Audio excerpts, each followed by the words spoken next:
Bonjour la team, j'espère que vous allez bien aujourd'hui les amis. On a eu droit au deuxième épisode de Dragon Ball Daima. La semaine est passée vite les gars. Je vous jure, j'avais oublié que c'était aujourd'hui le deuxième épisode. Donc voilà, avec un peu de retard, je vous propose la vidéo React à chaud. Donc dans cette vidéo, je vais donner mon avis.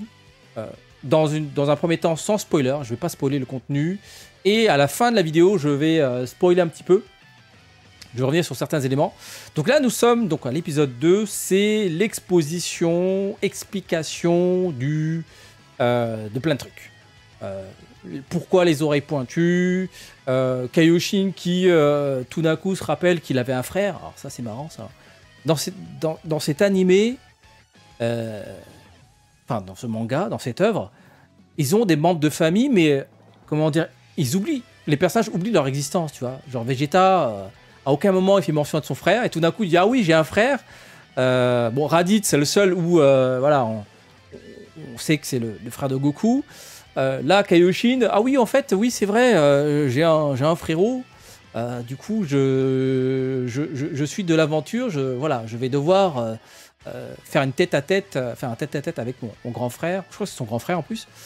Donc là on découvre, enfin les personnages découvrent qu'ils ont rajeuni. Donc ça donne droit à quelques scènes rigolotes, mignonnes. Après, ça, voilà, on passe vite à autre chose. On comprend aussi pourquoi les personnages ont perdu en puissance. Voilà, de toute façon, ce que je dis, vous le savez par rapport au synopsis. Hein. Là, on est vraiment dans l'exposition. Dans le synopsis, on le voit, même dans le trailer, on sait que nos héros vont devenir plus petits. Enfin, ils vont être rajeunis. Ils ont gardé leur mental, leur expérience d'adultes, etc. Par contre, c'est leur corps qui a rajeuni. Donc voilà, ils ont tous 6 ans. Pour les enfants, du coup, ils sont devenus des bébés. Donc Trunks et Goten sont devenus des bébés. Mais ils ont encore gardé leur mémoire d'enfants. Et donc, nos héros ont du mal à contrôler leur capacité physique avec des corps aussi petits. Donc ça va leur demander un temps d'adaptation et... on a l'explication pourquoi Goku est allé chercher le fameux bâton magique Nembo, je crois. Je crois qu'on le prononce comme ça en japonais. Donc voilà. Pour l'instant, nos différents héros doivent se débrouiller autrement. Voilà, ils n'ont plus accès à leur transformation. Pas de SCJ1, pas de SCJ2. Pour la danse métamol, fusion potala, bon j'imagine qu'on n'en parle pas. Donc pour l'instant, voilà, ils ont du mal à contrôler leur corps. Goku tout de suite, il est chercher le bâton magique pour justement compenser le fait d'avoir un corps différent. Et dans cet épisode, nous avons la présentation du nouveau personnage. D'ailleurs, c'est indiqué dans le titre. Hein, voilà. De toute façon, il a été... teasé il y a déjà quelques semaines. Donc Glorio arrive et rencontre donc les différents personnages. Donc voilà, maintenant on a une très longue exposition. En fait, c'est vraiment un épisode où il se passe pas grand chose d'intriguant.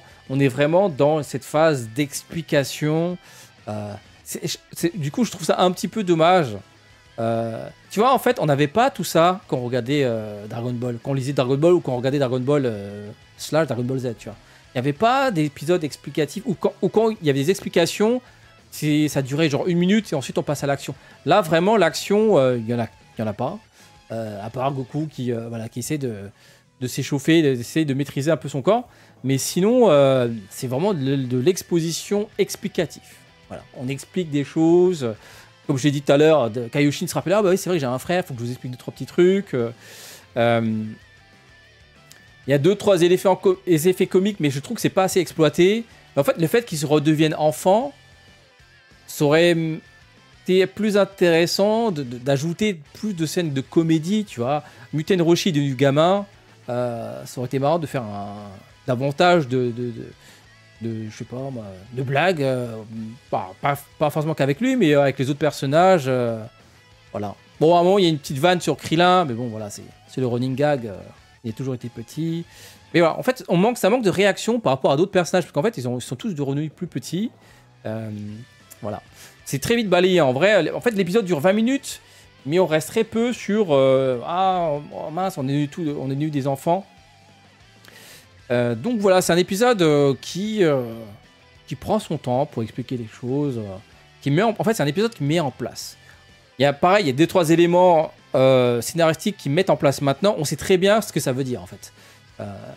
Du coup en fait là actuellement il y a 0 surprise. On suit, c'est très beau.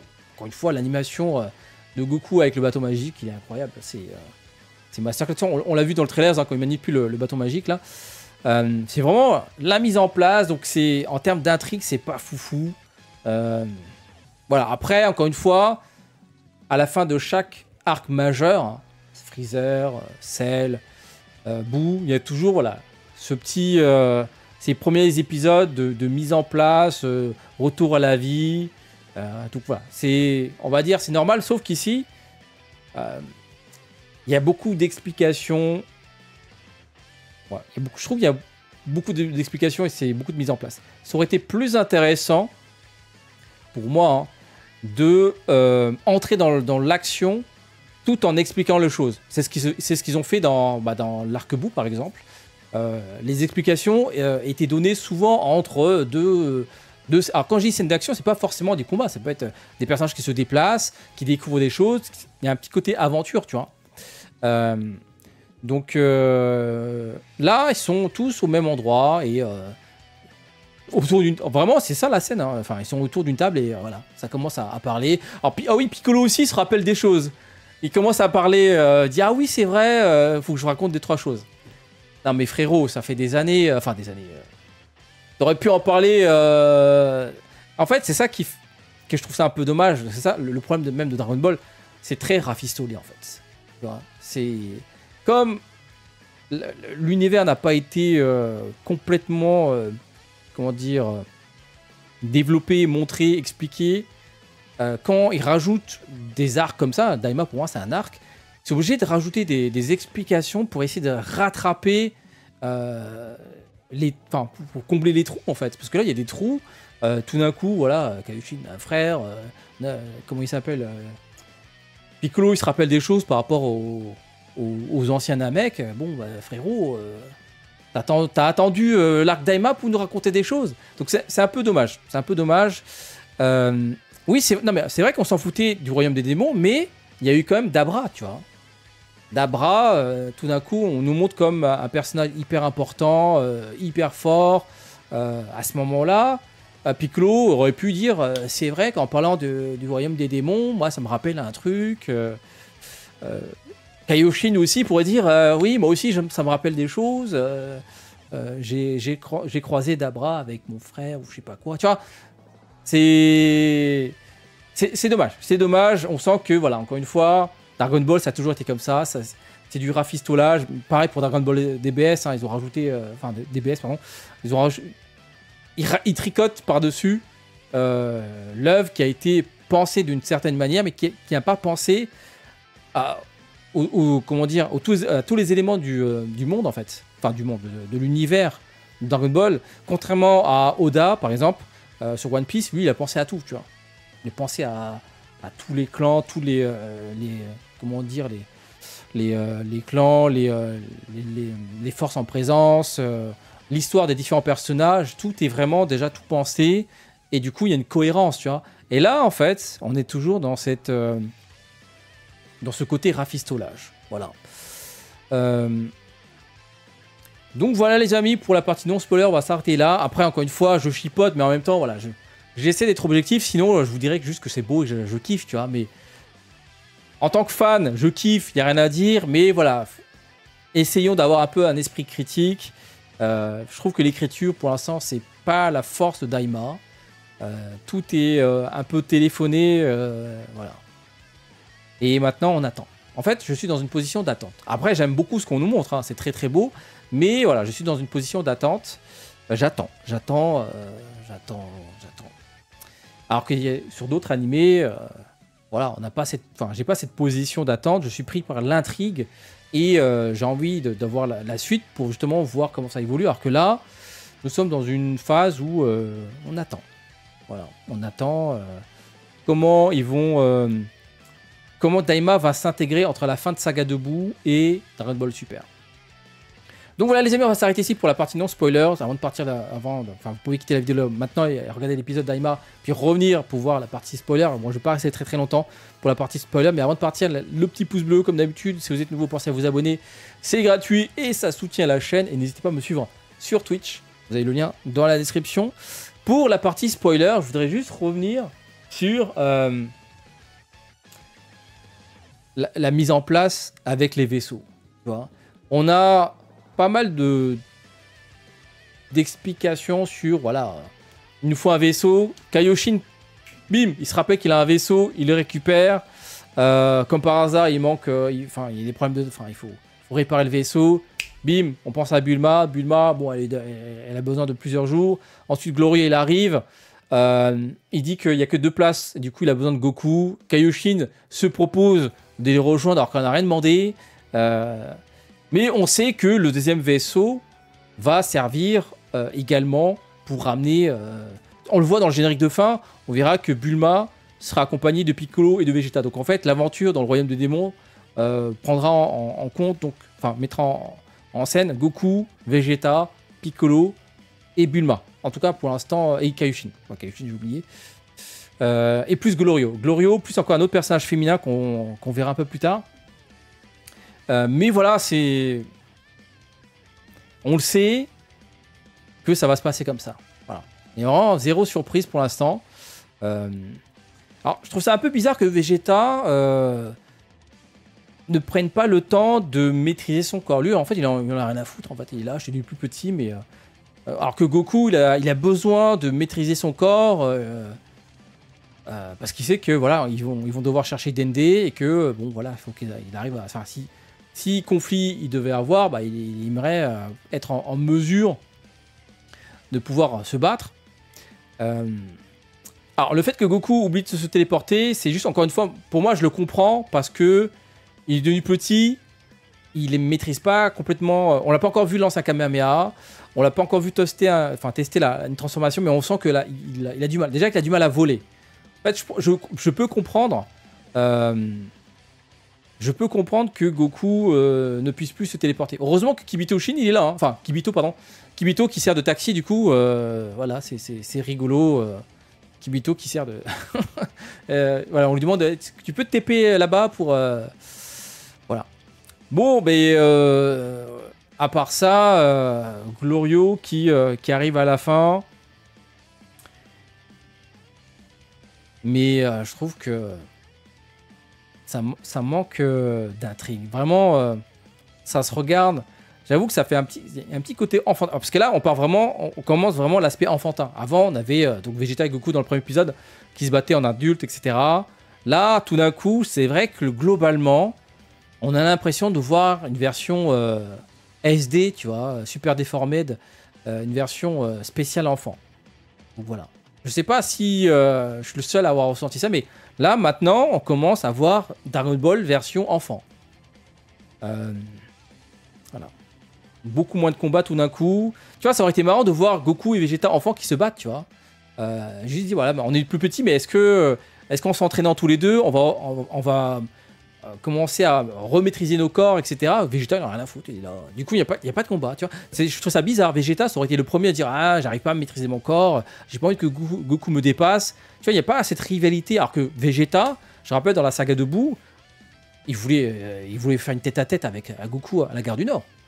D'ailleurs, c'est ce qu'ils ont fait. Hein. Du coup, ça a provoqué Babidi, qui a provoqué l'apparition de Boo, grâce au plan machiavélique de Babidi. Là, Vegeta, bizarrement, il a changé de caractère. J'ai trouvé ça très bizarre. Donc, voilà. On attend le prochain épisode. Le rythme va être lent. Hein. 20 minutes, hein, c'est très court. Hein. L'épisode était, comment dire... Ça se regardait, mais bon... Les 20 minutes, tu sens que c'est quand même un peu long. Alors, je trouvais que les 30 minutes du premier épisode passaient plus vite.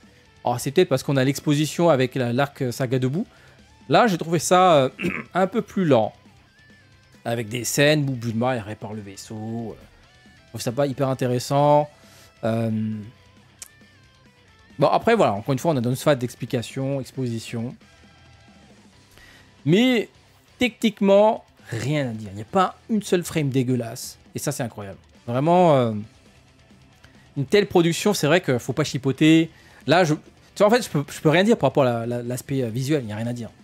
Il n'y a que le scénario sur lequel on peut vraiment chipoter ou projeter des choses qu'on aurait aimé voir, tu vois. Mais voilà, pour l'instant, j'ai l'impression de voir une œuvre pour les enfants. J'avoue que c'est rien. Enfin, imaginons que tu enchaînes l'arc-bout et t'enchaînes sur ça, tu sais, dans la foulée, tu vois. Je me dis, wow. Ah, c'est plus même. Comment dire? C'est plus la même teinte, c'est plus la même sensation. Là, on a l'impression de voir une œuvre pour les enfants. En tout cas, pour l'instant. Encore une fois, on verra au fil des épisodes. Est-ce que Goku va voir des scènes de combat ou est-ce qu'on est vraiment retourné à l'époque Dragon Ball, c'est-à-dire Goku enfant, avec le bâton magique, avec des combats plus axés sur l'humour, moins sur l'énergie, sur les grosses vagues de Kikoa, de Kamehameha, fusion, tout ça. Voilà les amis. Dites-moi ce que vous en pensez dans l'espace commentaire. Je mettrai un solide 7,58. Parce que je trouve que le scénario est vraiment très plat pour l'instant. Et puis bon, le reste, c'est que visuellement, c'est magnifique, quoi. Ah, franchement, tu regardes ça, tu regardes derrière DBS. Oh, tu te manges une claque, hein, visuel. Hein. Tu saignes des yeux. Hein. Maintenant, revoyez Dragon Ball Super derrière, n'importe quel épisode. Hein. Tu vois, il y a un fossé. Là, c'est de l'art. Là, c'est de l'art avec un grand A, tu vois. Il n'y a rien à dire. Vraiment, tu regardes Dragon Ball Super, tu te dis, ah ouais, mais attends, mais ça a été fait sur Paint. Même si, évidemment, il y a des épisodes qui sont très beaux dans Dragon Ball Super, mais globalement, sur les 131 épisodes dans Dragon Ball Super, 90% d'entre eux sont vraiment cheapos, quand même. Là, 2 épisodes, rien à dire techniquement. Vraiment rien à dire. Donc voilà les amis, sur ce, je vous dis à très bientôt pour d'autres critiques, avis critiques sur Dragon Ball Daima. Voilà, dites-moi ce que vous en pensez dans l'espace commentaire. Sur ce, je vous dis à très bientôt pour d'autres vidéos. Ciao, ciao.